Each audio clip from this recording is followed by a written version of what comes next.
Welcome to the BioBalance Healthcast, episode number 291, Tanning and Aging. BioBalance Healthcast features conversations about positive aging. Your hosts are Dr. Kathy Maupin, Medical Director of BioBalance Health and a leading expert in treating symptoms of aging, and Brett Newcomb, a licensed professional counselor. Dr. Maupin and Brett are the authors of The Secret Female Hormone, the seminal work about hormone replacement therapy for women, which is available on Amazon or from Dr. Maupin's office at BioBalance Health. Dr. Maupin's office is currently accepting new patients. Have you ever wondered why, when we walk out in the sun, that we can tan, that our skin gets darker when it absorbs sunlight? I mean, it's not magic, but it seems like magic. And I always, until I learned about the hormone melanocyte stimulating hormone, I thought it was all the job of just the cells that you were born with to have a certain skin color in the sun and a certain skin color outside of the sun. So it is run that way. I mean, it is architecturally planned that way for our bodies. But as usual, there's a hormone, a chemical communicator that actually makes those cells work. So when we go out in the sun, it's not just the fact that we have cells like we're doing solar energy, cells that are absorbing the sunlight to make us darker. It's a chemical that actually makes those cells work and is stimulated by sunlight. So when we are young, we tan easily. And I mean, I've always wondered until I learned about this hormone, why when you look at Clint Eastwood, he's so pale and he used to be so tan. I mean, people that we've watched get old in the movies, or older, let's say that, have all paled out on us. And I used to think that was a mystery.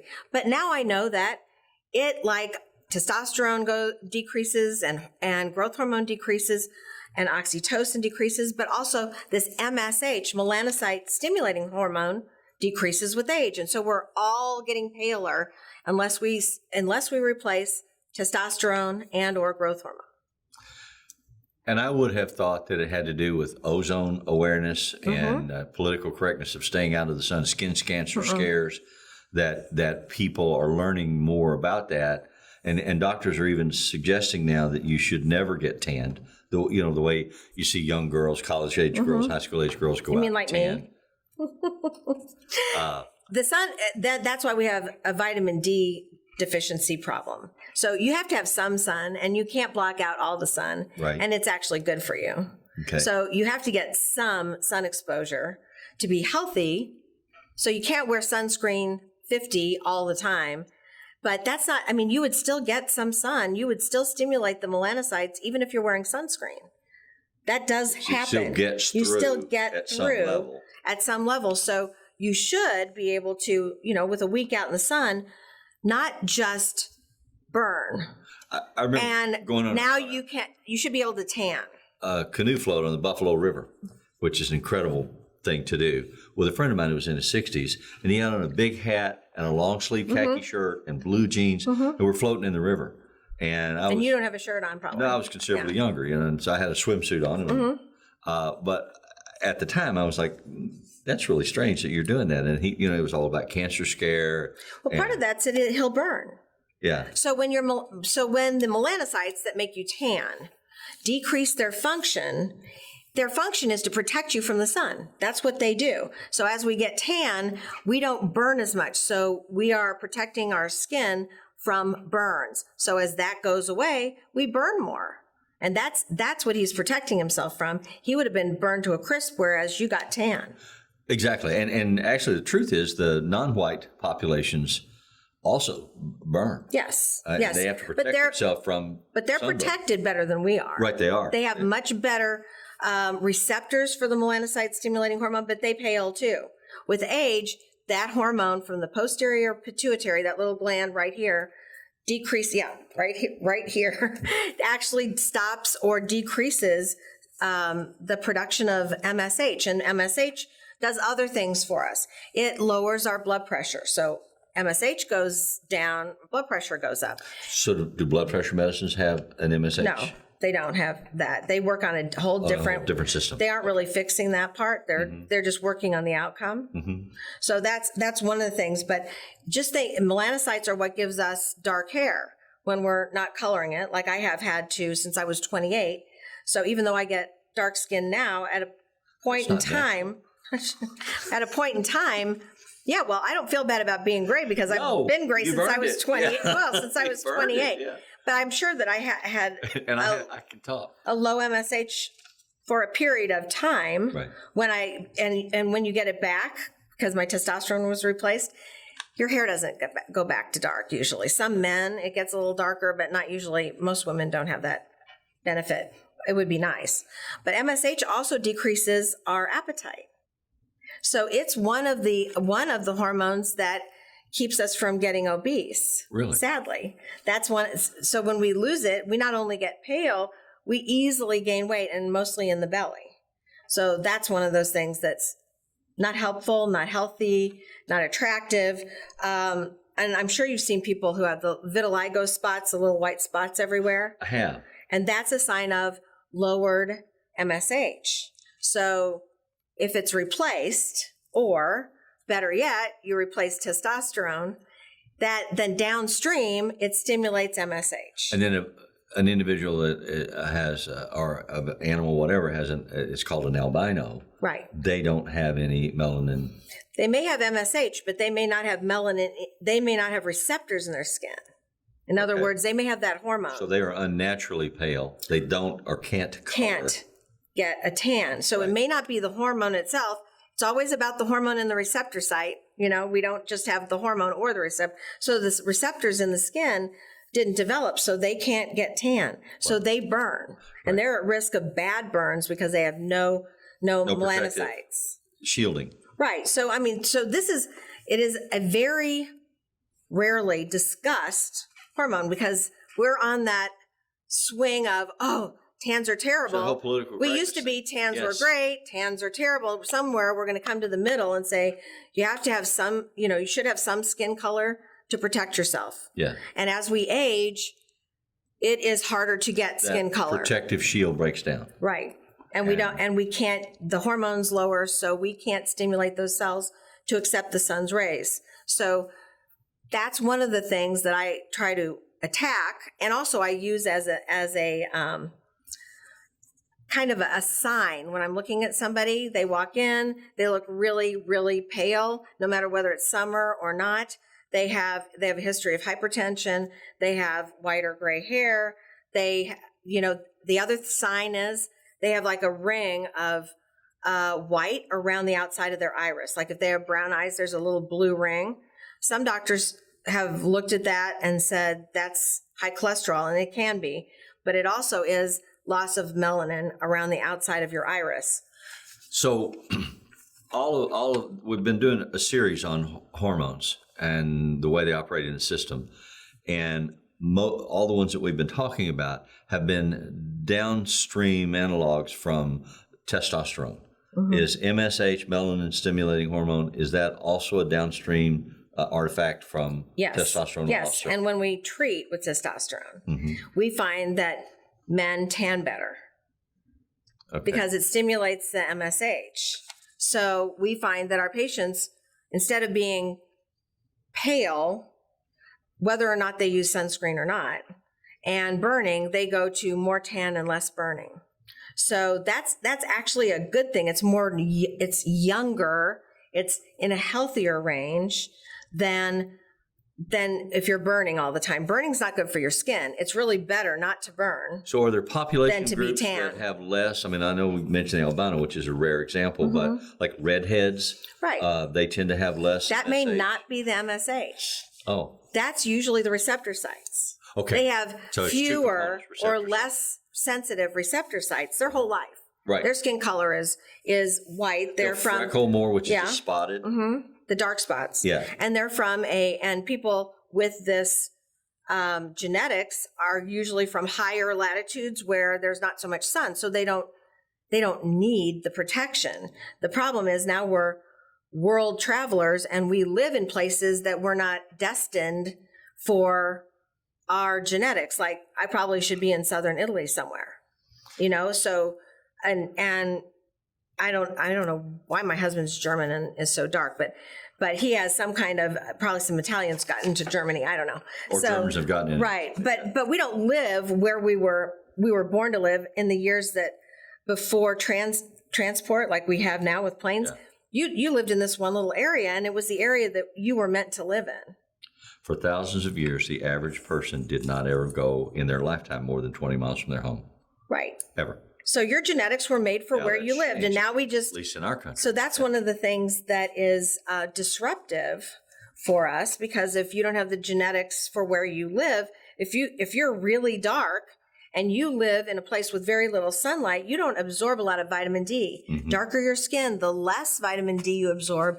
Lighter your skin, the more your basic color, the more vitamin D. People need sunlight. Yes. And so you have to get a balance. You can't just reach a level of fear, concern, or whatever you want to label it that says stay out of the sun, don't ever get any sun. And the older you get, the more your protective shielding that lets you absorb what you need from the sun, but not to the point of damage, diminishes. And it's easier to experience damage. So if you have an MSH deficiency, it can be replaced chemically.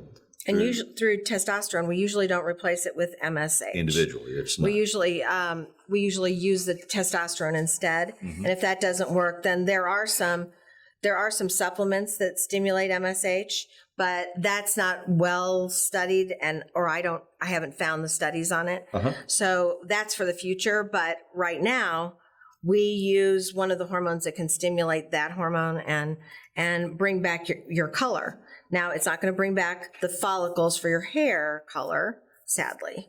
I wish it would. That would save me a lot of time every week. Yeah. But so what if you have a history of a melanoma? If you've had a skin cancer or potentially cancerous spot that's been taken off, and you have a heightened level of concern because of your risk of skin cancer, which is deadly, should you take those patients are always supposed to wear sunscreen. Sun is not good for them because not because it's not good for them like it is for us, but it might stimulate a recurrence of melanoma. And so that their body doesn't handle the sun the same way as it would for us. And there are areas that can be damaged and cause widespread cancer. So we ask patients about melanoma.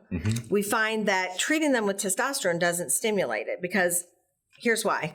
Testosterone also stimulates the T cells that kill cancer. So it's a balance, basically. Okay. So you improve your immune system, and you don't make your... So with testosterone, then you can be less concerned about going out in the sun if you have a melanoma? No.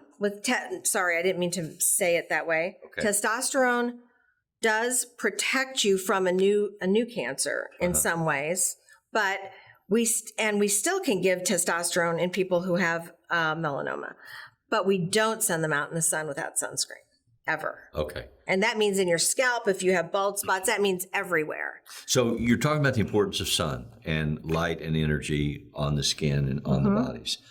If you're concerned about being in the sun, are there artificial environments like a tanning spa or a tanning bed? Would they have the same effect? Would it be the same concern? It would be the same concern or worse. It's more concentrated. Okay. So, I mean, you could have... So there's not an alternative that way mechanically. No, but if you like the way it looks, you can have a spray tan, or you can use just, stains that tan your skin so you don't have to look white. But that will protect you a little orange? Bit. That's a popular Republican color these days, this year. Yeah. I got that. Okay. John Boehner told me to say that. Yeah, I bet he did. Yeah, I know. In any case, yeah, so, not everybody wants to expose their skin to the sun for other reasons, like the sun wrinkles your skin and it causes brown spots, and so it causes actinic keratoses that then can become a different kind of skin cancer. So yes, sunscreens are great, but putting 50 on every single day and blocking the sun completely, unless you have melanoma, is not a healthy idea. So you're talking about vitiligo and the fact that some people just have white spots that don't ever color or anything. That's a genetic problem. I mean, it's a genetic it's just like most things, there's a weakness in the genes for that. Uh-huh. But as your MSH drops, then you have more of them and they get more and more and more until they kind of coalesce. Okay. So it can happen before that. It can happen when you're younger and the receptor sites just don't pick up the MSH. So I'm thinking about people that spend a lot of time in the sun, like fishermen or sailors or golfers. Are there areas of the body that have more exposure, like if they wear short sleeve shirts or they don't wear a hat in the top of their head or they're balding like I am, where you're more at risk? Or is it a global body issue? Could you? You're more at risk in any area that is exposed. And like my favorite thing is people who have their car window down. So the left side of their body is always more exposed. They'll usually get more. I mean, in the U.S. and Britain, it's the other side. Right. So, but the left side of your body is always more exposed to sun. So is the left side of your face. So we see a lot more skin problems on the left side of the body that's exposed, not the legs, but the face and arms and for women, chest, because our chests aren't just like here. Our chests are like here because of breasts when we put push-up bras on. So we end up having kind of a flatter exposure. Plateau. So we get a lot of damage on the chest, on the neck, and on our faces. Hands are also something that you should put your sunscreen on. Any kind of balding or thinness of your hair has to have sunscreen on it. But we're talking 25 or, I mean, it doesn't have to be block. It can be for normal people without cancer. So if you have a teenage just has to be daughter decreased. who's a sun worshiper, yeah. Should you be an extremist and say no sun, wear 50s, or should you support getting a tan to a point? I'm a moderate. I mean, put sunscreen on and go out in the sun. That's what I'm trying to get you to say. Okay. I'm a moderate. Put sunscreen on and go out in the sun. Okay. That's fine. Keeping kids in is not really a good option. It's not good for them. They should be out playing, having fun, doing stuff. Outside is good for us. Healthier kids eat dirt. Yeah, actually, they do. Their immune system's better. But burning is what we're avoiding. Right. Come in if you think you're starting to burn, or that's what really damages skin and makes you look old. So, which is why it's dangerous to fall asleep in the sun. Yes, it is, or in a sun lamp, under a sun lamp or sunbed that doesn't have a timer. So that is all dangerous. But it takes, just for those of you who've had burns, it takes lots of burns to develop a cancer. So don't get paranoid about, oh, I've had a burn and so I'm going to get cancer. It doesn't work like that. It's exposure after exposure after exposure. So for that kind of cancer, that is a breakdown of your immune system like any other cancer, and repeated exposure to the sun and burning. Some areas, though, where people live with more sun exposure, like in the Caribbean, you get older people who have leather-like skin. That's protection. Really? Yeah. That's like thickening of the skin, so it protects you from the damage of the sun. But you still get wrinkled and you still kind of look like a prune. But that's overexposure of the sun. I don't know. I mean, the MSH is still working. It's just, it's not working as. Because, a lot of them also smoke. And I wonder if it's like smoked meats, just as a preservative. And because you see some of these older people that are wrinkled and leathery. And I wonder, what may, and not. It's what your skin does to protect itself. It thickens up and gets really leathery to protect itself. So it's sort of a genetic it's dark, but it's more the receptor than the MSH. You can have old people with a small amount of MSH, but they've got a lot of exposure, will be dark. You keep reminding me of that, and it's a good thing that you do. It's like the hormone level plus the receptor. Everybody's different. And the balance. So you and I could go out in the sun. Well, you get dark when you're out in the sun without a ton of sunscreen. So, but I'll still get darker, because that's my receptor sites. Plus, we both have testosterone, so we'll still get dark. But people who don't, their MSH is low. If they have normal receptors, something hasn't happened, or they're genetically not abnormal, then they'll go out in the sun and they'll still be pale. So really, this is something that I'm just kind of answering that question. Why do all the old people get so pale? And part of that is because we aren't out in the sun as we get older as much, but also because we can't get that MSH stimulation to our cells, so we don't get tan. And it's another breakdown. It doesn't protect us from the sun. I was looking at the list of symptoms that you put together in our preparation for doing this podcast to talk about it, and you said symptoms may include muscle pain and loose skin. Is that part of where the wrinkles as you age? The MSH helps you keep the skin tone and the elasticity where it snaps back. It doesn't just hang down and then stay down. So without MSH, you lose a lot of that elasticity. It just hangs. That's part of what a wrinkle is. A wrinkle is like a contracture, and that's like that's my curiosity. Well, a wrinkle's like pulling in. That's a contracture from sun exposure. Okay, but you can also, without the MSH hormone, get loose skin in the areas here and here. Right. And that's kind of a different process. It just doesn't hold to the tissue below it. And then, so what's the impact of a moisturizer? Because you talk about using a moisturizer to not let your skin dry out so much. A moisturizer is it's like putting a cream plastic bag on your face so you don't let the moisture out, so that you don't let it dehydrate into the air. So a moisturizer does very little to penetrate the skin. It just stays on the skin and protects you from losing all the water. Okay. So you could put oil on your skin that does the same thing. But that doesn't have anything to do with the sun and the melanin. No.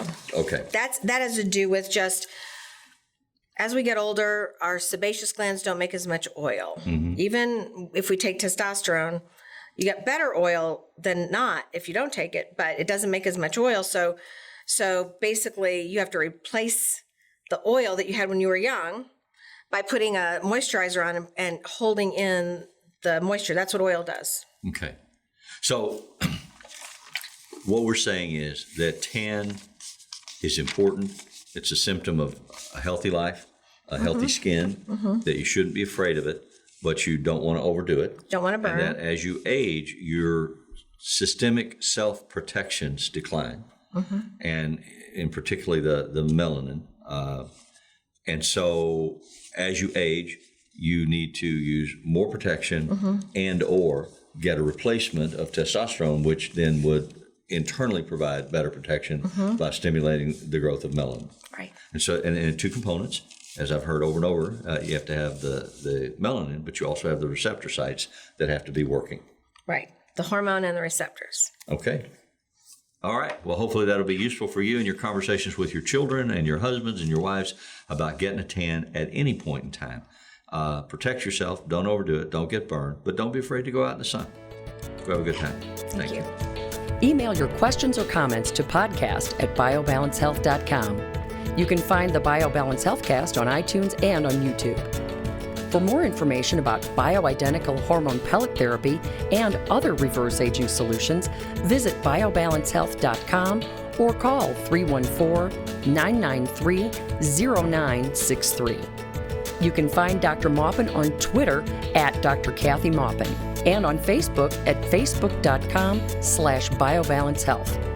Find Brett Newcomb at brettnewcomb.com.